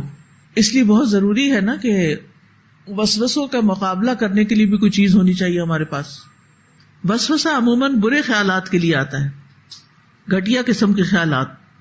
شریعت میں وسوسے کی تعریف یہ ہے کہ یہ وہ خیال ہوتا ہے جو انسان کے ذہن اور دل میں گھومتا رہتا ہے, بار بار آتا رہتا ہے. اصل میں ہمارے نفس کی کئی ایک جہتیں ہیں, ملٹی ڈائمینشنل ہے, لیکن ہمیں وسوسے کی حقیقت کو بھی سمجھنا ہے اور پھر اس کا علاج بھی کرنا ہے. پہلے بھی میں نے آپ سے ذکر کیا تھا, اب دوبارہ سوال کروں گی کہ وہ کون سا بڑا چیلنج ہے جو ان دنوں آپ کی زندگی میں پیش آ رہا ہے. وہ کون سی چیز ہے جس کے بارے میں آپ پریشان ہیں؟ وہ کون سا کام ہے جس کو کرنے کے لیے آپ ڈیسپریٹ ہیں؟ وہ کون سا خیال ہے جو کسی بھی موضوع پر دن میں کئی بار آتا ہے؟ لکھ سکتے ہیں اپنی ڈائری میں, سوچے ذرا, کیونکہ وسوسہ یہی ہوتا ہے, شیطان یہی تو ڈالتا ہے دل میں بار بار. کس کا خیال, کس چیز کا خیال. کچھ چیلنجز ہوتے ہیں نا زندگی میں, کچھ مشکلات ہوتی ہیں, تو عام طور پر ہم کیا کرتے ہیں, ہر وقت انہی کے بارے میں سوچتے رہتے ہیں, اس سے ہٹ کے کچھ اور نہیں سوچ سکتے. سوچئے اگر آپ کو ایک خیال نے اتنا آکیوپائی کیا ہوا ہے تو آپ کا تھنکنگ پروسیس کیا ہوگا, اور پھر اگر وہ بگڑا ہوا ہے تو آپ کی پروڈکٹیوٹی کیا ہوگی, کیونکہ آپ نے اس خیال یا اس وسوسے کو پالا ہوا ہے نا, اور سیلف پٹی کا شکار ہے. میرے ساتھ یہ ہو گیا ہے, میری شادی غلط جگہ ہو گئی ہے، میرا بچہ بہت بگڑا ہوا ہے، میرے ایگزامز کا کیا ہوگا، اور کوئی چیز جو بار بار سوچتے ہیں آپ. آج کل مہنگائی چونکہ روز ہی بڑھ رہی ہے تو ہر وقت اس کے بارے میں سوچتے رہتے ہیں کہ کیسے پورا کریں گے. کسی نے کچھ کہہ دیا تو بس فلاں نے ایسا کیوں کہہ دیا مجھے. اب آپ دیکھیے، میں آپ سب سے مخاطب ہوں، یہ میں صرف چند لوگوں سے نہیں بات کر رہی. آپ نے آج گھر جا کے یہ ایکٹیویٹی کرنی ہے. اپنی کاپی پر لکھیے میں سب سے زیادہ کس چیز کے بارے میں سوچتی ہوں، میں سب سے زیادہ کس چیز کے بارے میں پریشان رہتی ہوں. What is my biggest challenge nowadays? What is my biggest challenge nowadays? یہ کوئی ایکشن ہو سکتا ہے، کوئی ڈیڈ ہو سکتا ہے، کوئی گمان ہو سکتا ہے. یہ کرنے کے بعد پھر آپ اپنے آپ سے دوسرا سوال کریں کہ اس کی وجہ کیا ہے، میں ایسا کیوں کر رہی ہوں، میں اس چیز کے بارے میں کیوں سوچے جا رہے ہیں. مثلاً کسی کے بارے میں برا گمان ہے آپ کے دل میں، وہ بندہ جس وقت گھر میں آتا ہے نا، سامنے آتا ہے، بس آپ کے دماغ پہ وہی سوار ہے، آپ وہی سوچے جا رہے ہیں، وہی سوچے. اب دیکھو، اچھا پھر بعض لوگ کیا کہتے ہیں، اس کا پیچھا بھی کرتے ہیں، اس نے چیز کہاں سے اٹھائی، اس نے چیز کہاں رکھ دی، یہ اور کیا کر رہا ہے. پھر تجسس شروع ہو جاتا ہے، پھر غیبت شروع ہو جاتی ہے. کیا اس سے فرسٹریشن کم ہوتی ہے یا بڑھتی ہے؟ بڑھتی جاتی. مثلاً ایک ساس ہے، اس کے گھر میں نئی بہو آئی، وہ بالکل کسی اور بیک گراؤنڈ سے، کسی اور سوچ سے، وہ کہیں اور پڑھی بلی جو بھی. اب اس گھر کے سٹائل کچھ اور ہے. اب کیا ہوتا ہے، عام طور پر ہمارے مشرقی سٹائل میں کیا ہوتا ہے، جو ساس ہوتی ہے وہ ہر وقت یہی سوچے چلے جاتی ہے کہ اس لڑکی میں یہ نہیں ہے، اس کو یہ نہیں آتا، یہ نہیں کر سکتی، یہ ہے، یہ. اور پھر جب وہ اس کو سمجھانے کی کوشش کرتی ہے تو وہ سمجھ کے نہیں دیتی، کیونکہ اس کی تعلیم نے اس کو کیا سکھایا کہ میں امپورٹنٹ ہوں، آئی مائی سیلف سینٹرڈ، کوئی پرواہ نہیں. افرأیت من اتخذ الہہ ہواہ افانت تکون علیہ وکیلا.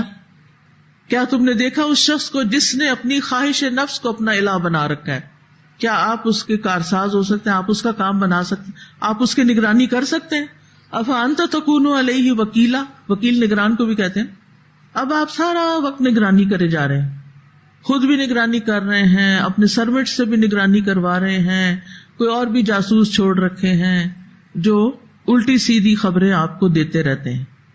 اب اس سے نقصان کیا ہو رہا ہے؟ کیا نقصان ہو رہا ہے؟ کچھ ہو رہا ہے کہ نہیں ہو رہا؟ آپ کی صحت خراب ہو رہی ہے، آپ کا ایمان برباد ہو رہا ہے. یہ جتنی حرکتیں آپ کر رہے ہیں نا، یہ ساری آپ کے دین کے لیے نقصان دہ ہیں.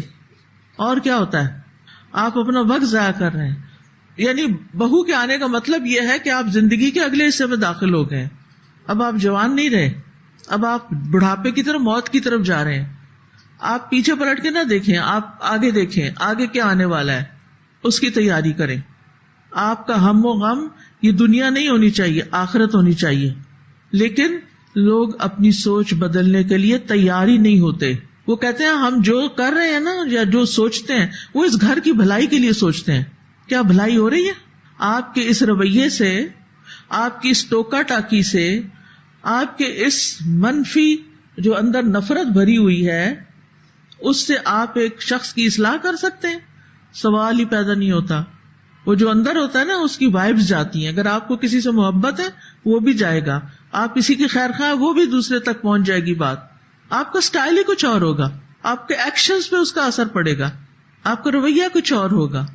یہ صرف ایک سیناریو ہے چھوٹا سا، جو عام طور پر گھروں میں اس طرح کی چیزیں چلتی رہتی.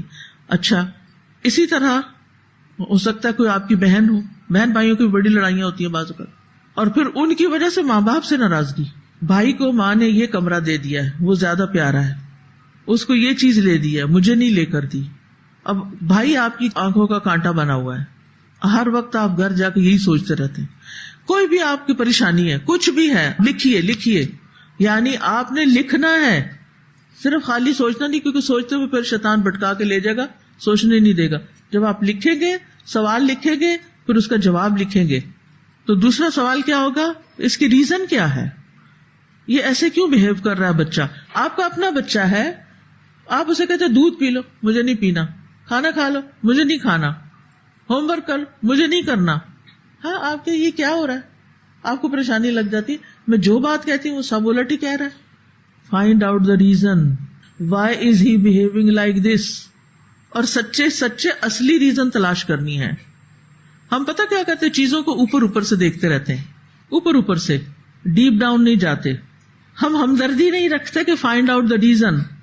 ہم ایک دم اس میں آ جاتے ہیں کہ یہ غلط کر رہا ہے, یہ میری بات نہیں مان رہا, ایگو کا شکار ہو جاتے ہیں, یہ میری بات نہیں سن رہا, لہٰذا مجھے حق ہے ماں ہونے کی حیثیت سے 2 لگاؤں اس کو, اور آپ تنگ آ کر اس کو 2 لگا کر پھینک کے بستر پہ دروازہ بند کر کے اندر چلے جاتے ہیں.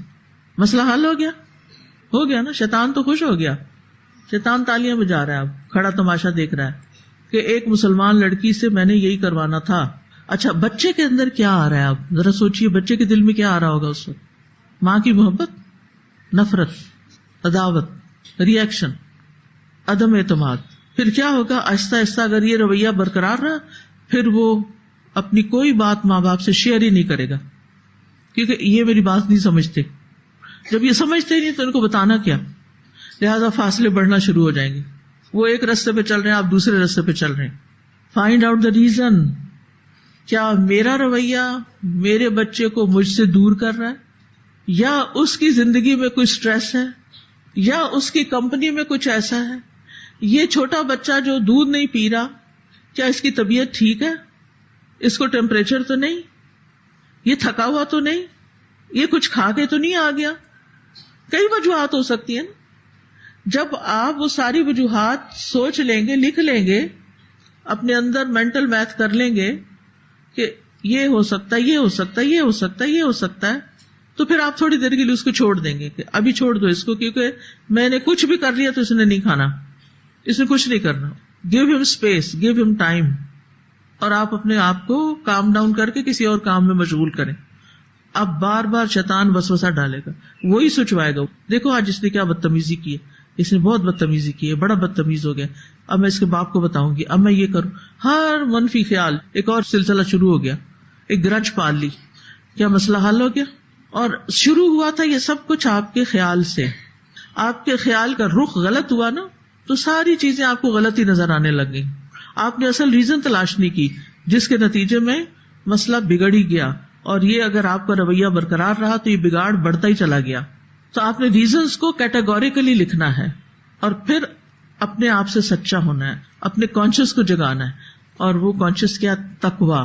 یہ آپ کا تقویٰ بیچ میں آئے گا نا, پھر آپ کو ایمانداری سے سوچنا سکھائے گا. آپ دوسرے کے لیے وہی چاہیں گے جو اپنے لیے چاہ رہے ہیں. پھر آپ اپنے آپ کو وہاں رکھ کے دیکھیں گے.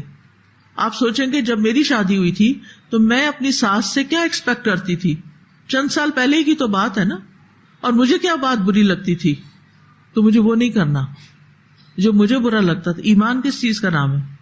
کہ اپنے بھائی کے لیے وہی چاہو جو اپنے لیے چاہتے ہو. اچھا یہ بچہ جس طرح کر رہا ہے, کیا میں نے اپنے ماں باپ کے ساتھ کبھی ایسا کیا تھا؟ یقیناً کیا ہوگا, کیونکہ ہر بچہ کچھ نہ کچھ ایسے ٹینٹرم دکھاتے ہیں, کچھ زیادہ کچھ کم, لیکن ہوتا ہے. اچھا پھر میری ماں نے کیا کیا تھا, پھر وہ مجھے کیسا لگا تھا, کیسا سولوشن تھا, پھر اس کے بعد کیا ہوا. پیچھے جائیے, اپنے اندر بات کیجیے, پھر وہ رویہ اختیار کیجیے جو آپ کو اپنی ماں کا پسند آیا تھا. اور اگر آپ کی ماں میں کوئی خوبی نہیں تھی, افسوس کے ساتھ, تو پھر آپ کی خالہ یا دادی یا چاچی یا کسی اور نے آپ کے ساتھ کیا کیا, آپ وہ رویہ اختیار کیجیے.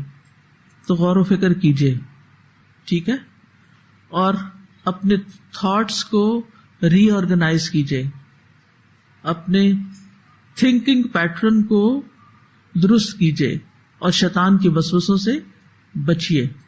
کیونکہ جب تک سوچ درست نہیں ہوتی آپ کا عمل درست ہو ہی نہیں سکتا. ٹھیک ہے, تو سوچ کو سدھارنا صرف علم سے ممکن نہیں ہوتا.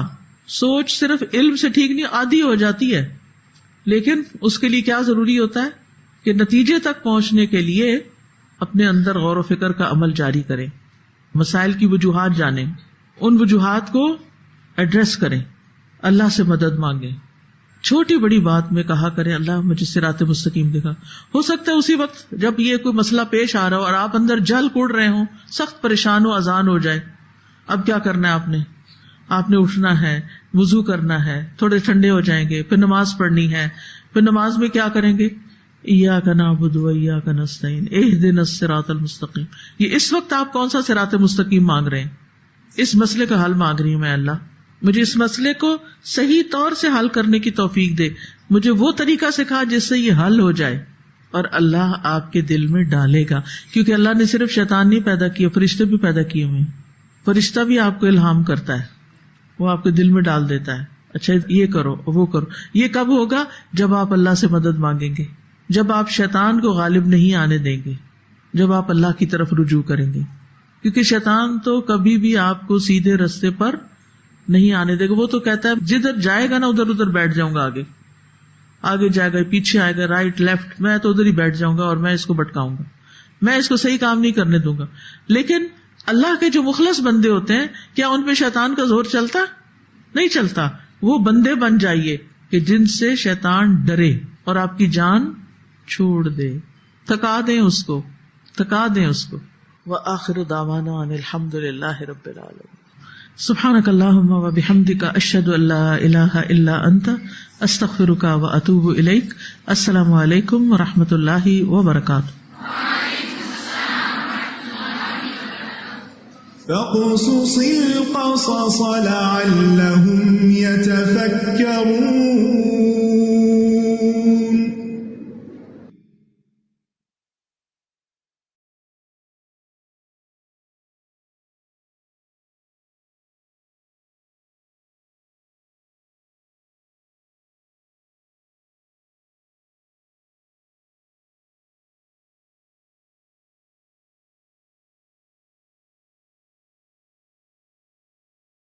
بسم اللہ الرحمن الرحیم. رب اشرح لی صدری ویسر لی امری واحلل عقدۃ من لسانی یفقہوا قولی.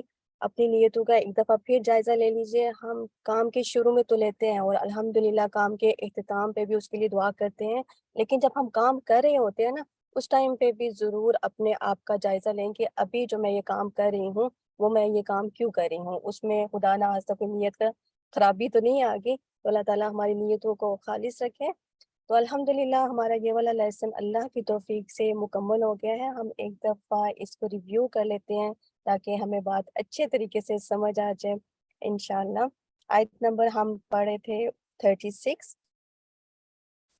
اگر آپ اس آیت کو دیکھیے اور غور کیجیے تو آپ مجھے بتا سکتے ہیں کہ اصل میں بات شروع کہاں سے ہوئی تھی، کہ کس طریقے سے شیطان نے ان کو بہکایا تھا، کس طریقے سے ان وسوسے کے ذریعے. سسٹر سعدیہ جزاک اللہ خیر، کہ اصل میں وہ ایک برے خیال اور ایک وسوسے کی صورت میں ان کے پاس گیا اور ان کو اس نے وسوسہ ڈالا، جس کی وجہ سے کیا ہوا، ہے تو وہ وسوسہ تھا لیکن وہ دھوکے پہ مبنی تھا، خوبصورت بنا کے دکھایا. تو ہوا پھر کیا کہ حضرت آدم اور حوا علیہ السلام اس وسوسے میں آ گئے اور انہوں نے کیا کیا کہ اللہ تعالیٰ کی نافرمانی کر لی نا. جس بات سے اللہ تعالیٰ نے ان کو منع کیا تھا انہوں نے وہی کام کر دیا. پھر کیا ہوا، آیت سے ہمیں کیا پتہ چلتا ہے کہ اللہ تعالیٰ نے کیا کیا کہ ان کو جنت سے نکال کے کہاں بھیج دیا، زمین پہ اتار دیا. ٹھیک ہے، اور سبحان اللہ پھر آپ یہ دیکھیں کہ زمین میں بھی ان کے لیے مزید امتحان رکھ دیا. یہ جو ہے نا کہ بعضکم لبعض عدو، کہ زمین میں بھی ان کے لیے امتحان رکھ دیا اور ساتھ میں یہ بھی بتا دیا کہ جو ان کا زمین پہ ٹہلنا ہے، جو ہم سب کا زمین پہ ایک ٹائم ہے، جیسے ابھی ہم بات کر رہے تھے نا ایام معدودات، یہ بھی ایام معدودات ہی ہے. ہمیں بہت لمیٹڈ عرصے کے لیے زمین پہ اتارا گیا ہے. ٹھیک ہے، اگر ہم اب اس سارے فلو کو دیکھیں، اب یہ دیکھیے اس پورے فلو کو دیکھیے کہ اصل میں پھر جب ہم اس کے روٹ کاز میں جاتے ہیں اور اس کا انجام یہ ہے کہ اللہ کی ناراضگی کا سامنا کرنا پڑتا ہے، لیکن جب ہم اس کے نیچے دیکھتے ہیں بیس میں چیز کیا ہے، تو وہ کیا چیز ہوتی ہے جو اللہ کی ناراضگی کا پھر سبب بنتی ہے. جیسے آپ نے پہلے بھی بتایا ہے،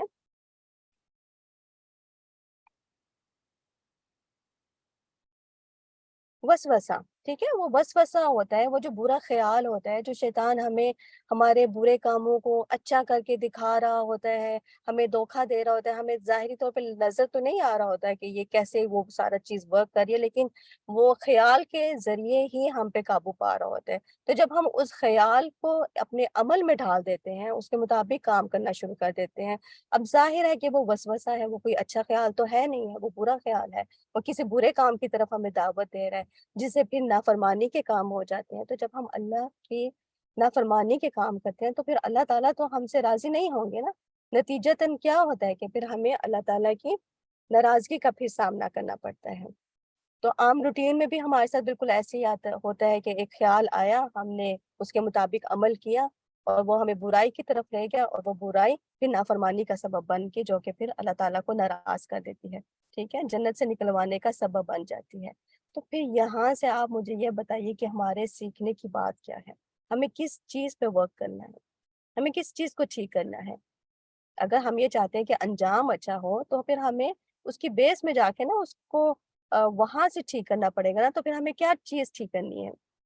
خیالات کو کنٹرول کرنا ہے۔ سسٹر چاہتی ہے جزاک اللہ خیر، ہمیں اپنے خیالات کی اصلاح کرنی ہے، اپنے خیالوں کو درست کرنا ہے، اپنی سوچ کو بہتر بنانا ہے، ٹھیک ہے۔ کیونکہ کیا ہوتا ہے کہ اصل میں تو شیطان ہی ہمیں بار بار خیال ڈال رہا ہوتا ہے نا، برے خیال ڈال رہا ہوتا ہے ہمیں، کاموں کو، جو برے کام ہیں ان کو اچھا کر کے دکھا رہا ہوتا ہے۔ تو ہم نے شیطان کے ان وسوسوں میں نہیں آنا۔ جب کبھی کوئی برا خیال آئے، جب کوئی برے کام کی طرف ترغیب ہونے لگے، ٹھیک ہے، کسی کے بارے میں کوئی بدگمانی آنے لگے، تو وہیں پہ اسٹریٹ اوے اپنی سوچ کو نگیٹ کریں، اس کو کنٹرول کریں، اس کو آگے نہیں بڑھنے دینا، ٹھیک ہے۔ سوچ کو نا بنتے نہیں جانا کہ سوچ کے اوپر ایک اور سوچ آ رہی ہے، پھر سٹوری کے اوپر ایک اور سٹوری آ رہی ہے، پھر ہم اس کو ہر وقت بس سوچے جا رہے ہیں اور اگلا اگلا وہ چلتا جا رہا ہے۔ تو اس کو لمبا نہیں کرنا، ٹھیک ہے۔ اس کو جو بھی برا خیال ہے، بری کوئی سوچ ہے کسی کے بارے میں، کوئی برے کام کی طرف ٹیمپٹیشن ہو رہی ہے، تو اس کو لمبا نہیں کرنا، اس کو وہیں کے وہیں کنٹرول کر لیجئے، ٹھیک ہے۔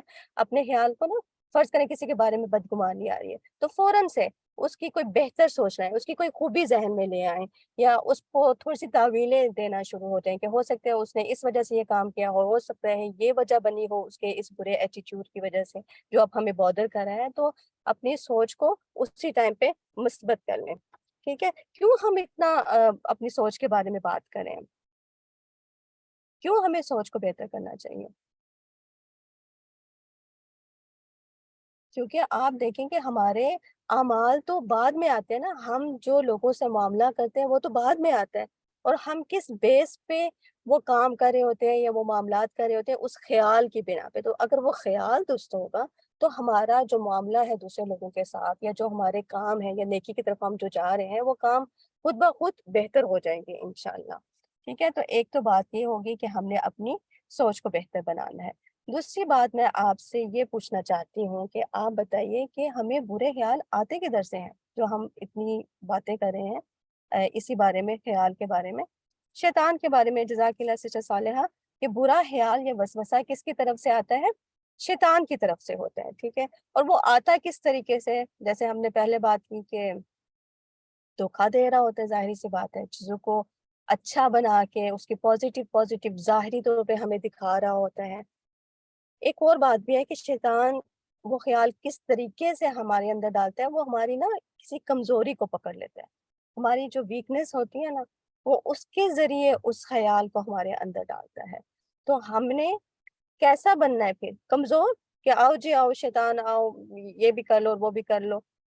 ہم نے وہ جو اپنی کمزوریوں کے دروازے ہیں نا وہ بند کرنے ہیں۔ جیسے استاذہ نے بات کی نا کہ شیطان کو تھکانا ہے، خود نہیں تھکنا، شیطان کو تھکائیں کہ وہ دروازہ وہ کھول نہ پائے، خود کو مضبوط کرنا ہے، بالکل ٹھیک ہے۔ ہم اپنے آپ کو اتنا مضبوط کریں کہ شیطان وہ خیال ڈال ہی نہ سکے۔ اگر وہ خیال ڈالتا ہے، برے خیال آتے ہیں، تو وہیں پہ اس کو کنٹرول کر لیں۔ دوسرا یہ بتائیے کہ عموماً کس قسم کے خیال ڈالتا ہے شیطان ہمیں؟ کس قسم کے وسوسے ہمارے اندر پیدا کرتا ہے؟ برے تو کرتا ہے لیکن کس قسم کے؟ مطلب کیا چیز بری دکھا رہا ہوتا ہے؟ کبھی آپ دیکھیں کہ اسپیشلی لوگوں کے بارے میں برا گمان پیدا کر رہا ہوتا ہے ہمارے ذہنوں میں، ہمارے دلوں میں، دوسروں کو برا دکھا رہا ہوتا ہے.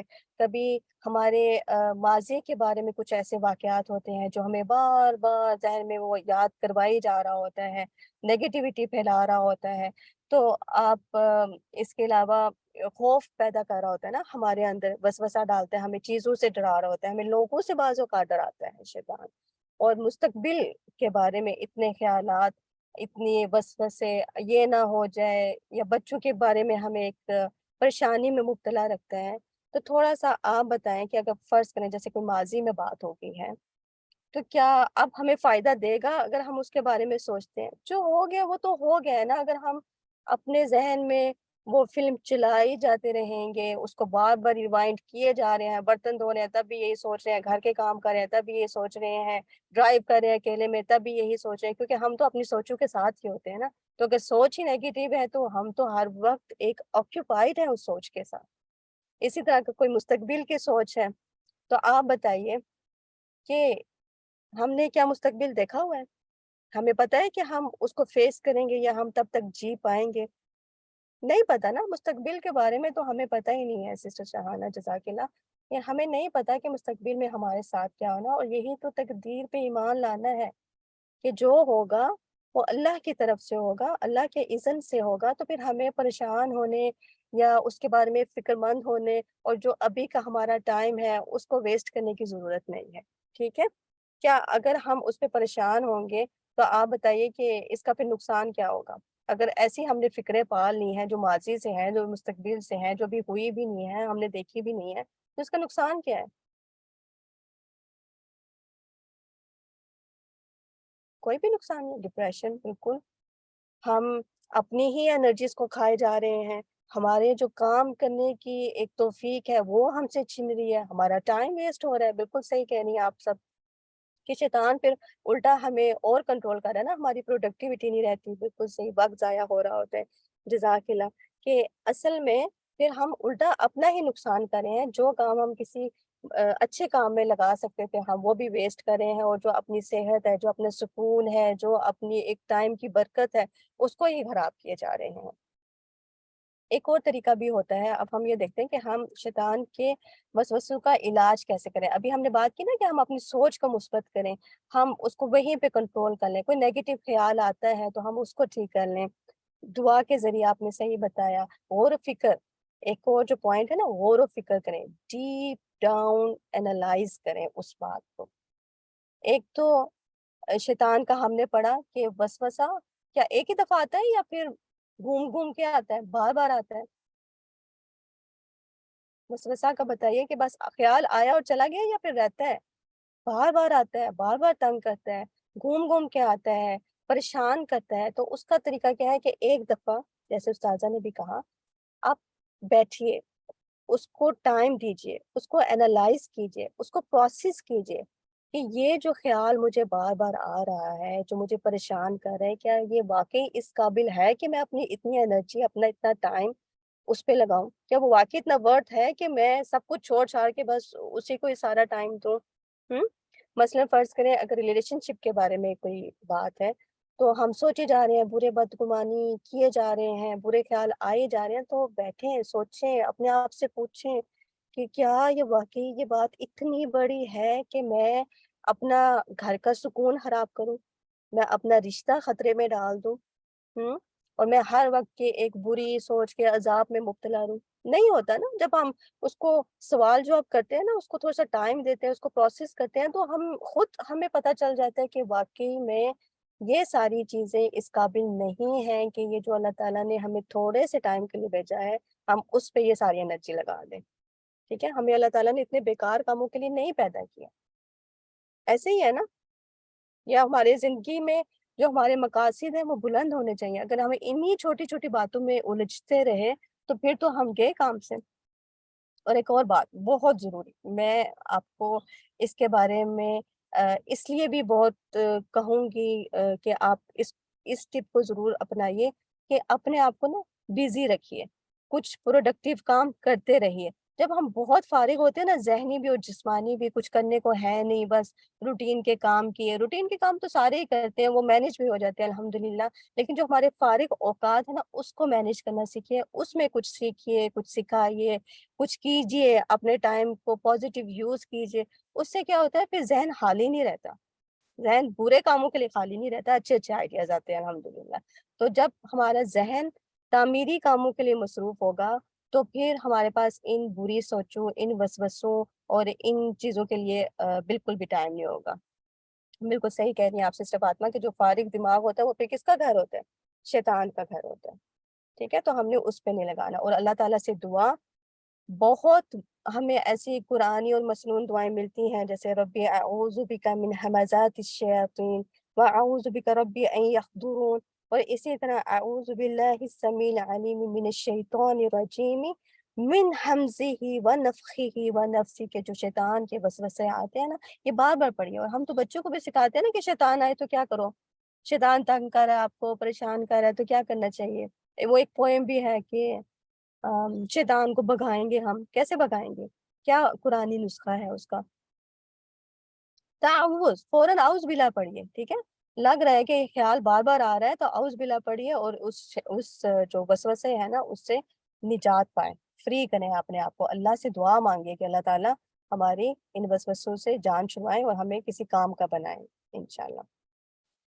دوسری جو ہمیں اس آیت سے بات پتہ چلتی ہے، یا جو ہماری سیکھنے کی بات ہے، کہ کبھی کبھی جو آزمائش ہوتی ہے نا، اس میں بھی خیر کا پہلو ہوتا ہے نا ایسے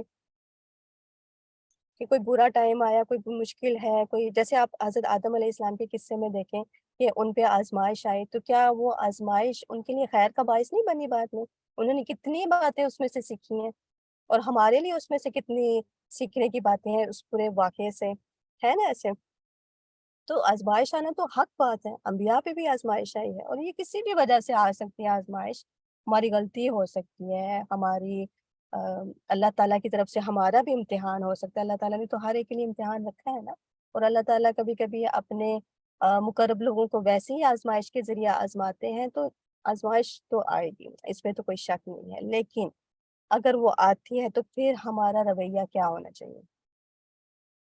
یہاں پہ بھی دیکھیے سوچ کی بات ہے. اس ٹائم پہ ہم نے کیا سوچنا ہے، ہمیں کیا خیال آنا چاہیے کسی بھی مشکل ٹائم میں، آزمائش میں، امتحان میں؟ ہمیں سوچنا کیا ہے؟ صبر تو کرنا ہے. سوچیں گے کیا؟ شکر، صبر. جی اور بتائیے.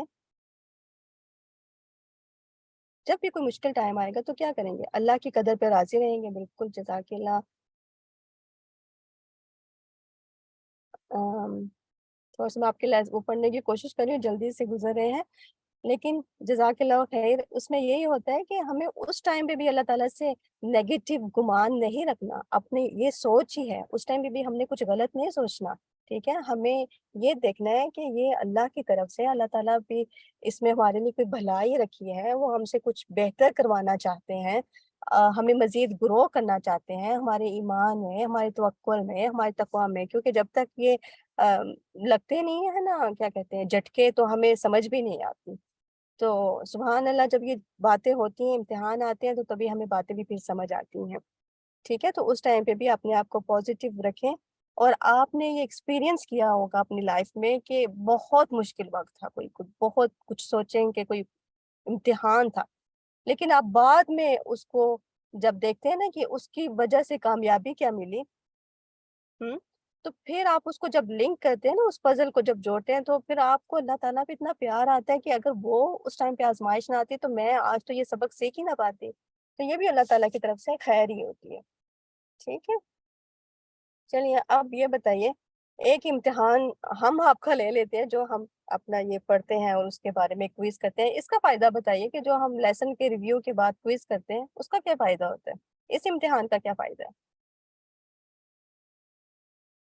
حکمت، کیا حکمت ہے اس میں جو ہم کوئز کرتے ہیں؟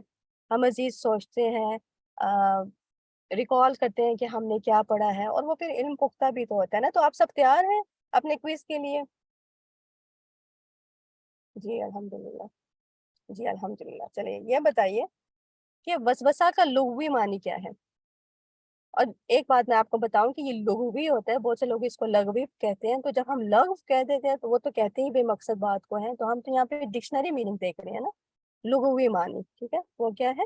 چھپی آواز، جزاک اللہ خیر، اللہ مبارک، صحیح کہہ رہی ہیں کہ خفیہ یا دھیمی آواز، ایسی پوشیدہ حرکت یا آواز جسے محسوس نہ کیا جا سکے، کان میں چپکے سے آواز کا آنا، سسٹر سروش کہہ رہی ہیں وسپرس، بالکل ٹھیک۔ نیکسٹ بتائیے کہ وسوسہ کا علاج کیا ہے؟ وسوسے تو آ رہے ہیں، برے خیال تو آ رہے ہیں، ٹھیک ہے، شیطان ڈالی جا رہا ہے اور گھوم گھوم کے آ رہے ہیں، اس کو علاج کیسے کرنا ہے؟ دعا کے ذریعے، جزاک اللہ سسٹر ناز، سسٹر سروج، سوچ کو چینج کرنا، بالکل صحیح۔ ہم اپنے وسوسوں کا کیسے علاج کر سکتے ہیں؟ دعا کے ذریعے، پازیٹیو تھنکنگ کے ذریعے، بالکل۔ ہم نے اپنی سوچ کو درست کرنا ہے، اور یہی جو ہم نے بات کی نا کہ غور و فکر سے ڈیپ ڈاؤن جا کے اس کو اینالائز کریں کہ اس کی وجہ کیا ہے، اور پھر اس کو ٹائم دیں اور دیکھیں کہ کیا واقعی یہ اتنی بڑی وجہ ہے کہ ہم سب کچھ چھوڑ چھاڑ کے اس کے پیچھے لگ جائیں۔ پہلے وسوسہ ہمارے پیچھے لگتا ہے، پھر ہم وسوسوں کے پیچھے لگ جاتے ہیں۔ اچھا جی، کوشچن نمبر 3 بتائیے کہ خطا اور نسیان میں کیا فرق ہے؟ یا دونوں سیم ہی چیز ہے؟ خطا کس کو کہتے ہو؟ نسیان کا مطلب ہے بھول جانا، سسٹر صالحہ۔ سسٹر سعدیہ کہہ رہی ہے خطا ہوتی ہے بھول کر کچھ کرنا، صحیح۔ خطا بیسیکلی کیا ہوتی ہے کہ جو کام جائز ہوتا ہے نا اس کو ناجائز طریقے سے کرنا، غلطی سے، وہ اس کا ہمیں طریقہ پتہ نہیں ہے تو وہ اس میں غلطی کر جانا، اور نسیان سرے سے وہ کام ہی بھول جانا، خیال ہی نکل جانا، یاد ہی نہیں رہتا آج ہماری کلاس تھی۔ ایسے بھی ہوتا ہے نا کبھی کبھی۔ چلیں اگلا کوشچن بتاتے ہیں، دیکھتے ہیں کہ خطا اور نسیان کی معافی کی شرط کیا ہے؟ کیا یہ معاف ہو سکتے ہیں؟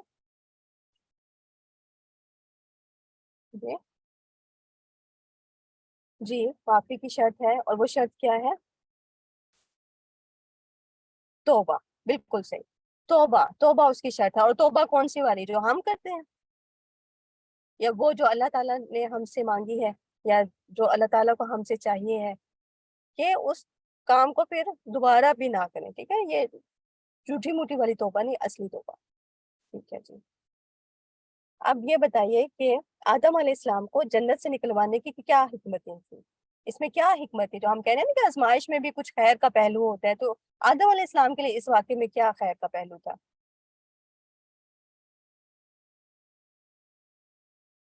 جی سکھانا مقصد تھا، سسٹر ناز کہہ رہی ہیں جزاک اللہ، اللہ مبارک۔ خلافت عطا کرنا تھا، سسٹر سعدیہ جزاک اللہ۔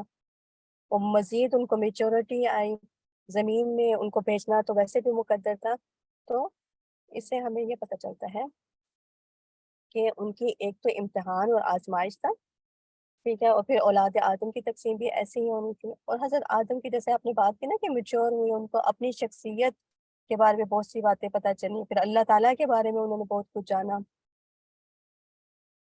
بالکل ٹھیک، ان کو بیچنا تو تھا ہی، شیطان سے مزید کیئرفل ہو گئے، بالکل صحیح کہہ رہی ہیں سسٹر، شکریہ آپ۔ اچھا یہ جو آیت ہم نے آج پڑھی ہے، آیت نمبر 36، اس میں بتائیں کہ اس آیت سے ہمیں کون کون سے فائدے حاصل ہوئے ہیں، ہمیں کیا کیا بات سمجھ آئی ہے، ہمارے لیے کیا کیا سیکھنے والا تھا؟ کوئی ایک پوائنٹ جو آپ یہاں پہ مینشن کر سکیں، جو آپ کو یاد ہے، یا جو آپ نے سیکھا، یا جو آپ کو یاد رہ گیا ہے۔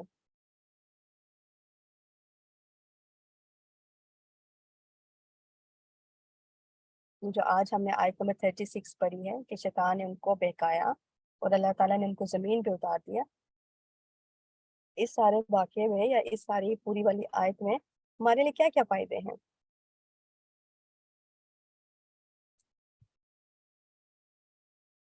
بالکل، شیطان 24/7 ایکٹیو ہے، تو ہمیں اس سے کانشیس رہنا ہے، الرٹ رہنا ہے شیطان سے، اپنے خیالوں کی حفاظت کرنی ہے،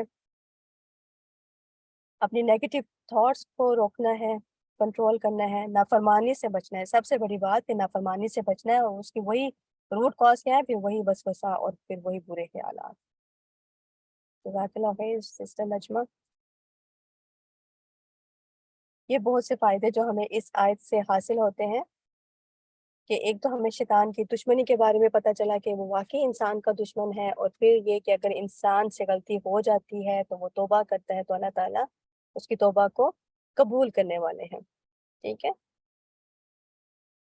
اور دنیا بناتے بناتے ہمیں اپنی آخرت کو خراب نہیں کرنا، نافرمانی سے بچنا ہے، کیونکہ آپ دیکھیں کہ ایک غلطی اگر جنت سے نکلوانے کا سبب بنی ہے تو ہمیں بہت سی غلطیاں کر کے اس چیز کو پکا نہیں کرنا، ٹھیک ہے؟ ہمیں اپنی آپ کو یہاں پہ درست کرنے کی ضرورت ہے، ٹھیک ہے جی؟ جزاک اللہ خیر، آپ کا امتحان اچھا رہا، آپ نے صحیح سے جواب دیے۔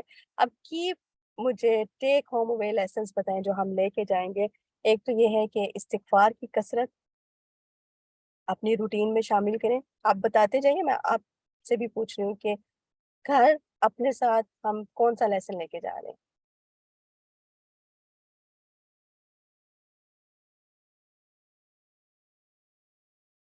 شیطان سے پروٹیکٹ ہونا، خیالات کو کنٹرول کرنا، بالکل آپ دیکھیں کہ بات مڑ مڑ کے نا اسی بات پہ آتی ہے کہ اپنی سوچ کو درست کرنا ہے، کیونکہ ہماری سوچ ہی ہمارے کاموں پہ اثر انداز ہوتی ہے۔ تو اگر ایک دفعہ سوچ اچھی ہوگی، ہم نے گمان اچھے کر لیے، تو پھر ہمارا معاملہ بھی انشاءاللہ اچھا ہوگا۔ نیگیٹیوٹی نہیں رکھنا، اوور تھنکنگ نہیں کرنا، یہ بہت اچھا ورڈ آپ نے بتایا سسٹر فرا کہ اوور تھنکنگ، جو ہم کہہ رہے تھے نا کہ اس بات کو بڑھائے جا رہے ہیں سوچے جا رہے ہیں، تو ایسے نہیں کرنا، ٹھیک ہے؟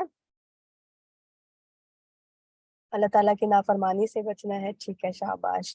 آپ جو استاذہ نے ایکٹیویٹی کی ہے ایز اے ہوم ورک، آپ پلیز اس کو اپنے خیالات کے بارے میں سوچیں کہ کیا چیز پریشان کر رہی ہے، اور پھر تھوڑا سا اس پہ ٹائم لگائیں کہ کیا واقعی وہ اس قابل ہے یا نہیں ہے۔ تو یہ ایکٹیویٹی ضرور کیجیے گا، ٹھیک ہے؟ اپنا بہت سا خیال رکھیے۔ اللہ تعالیٰ ہم سب کے ایمان اور ہمارے خیالات اور ہماری اوقات اور ہر چیز کی حفاظت فرمائیں، تاکہ ہم بہتر سے بہتر انسان بنیں، دوسروں کو سیکھنے اور سکھانے والے، اور دوسروں کو فائدہ پہنچانے والے بنیں، ٹھیک ہے؟ اپنا بہت سا خیال رکھیے گا۔ ہم اپنی کلاس کو یہاں پہ مکمل کرتے ہیں انشاءاللہ۔ آپ اپنا لیسن کل دوبارہ سے سٹارٹ کیجیے گا نیکسٹ لیسن کے ساتھ۔ سبحانک اللہم و بحمدک، اشہد لا الہ الا انت، استغفرک و اتوب الیک۔ السلام علیکم ورحمۃ اللہ وبرکاتہ۔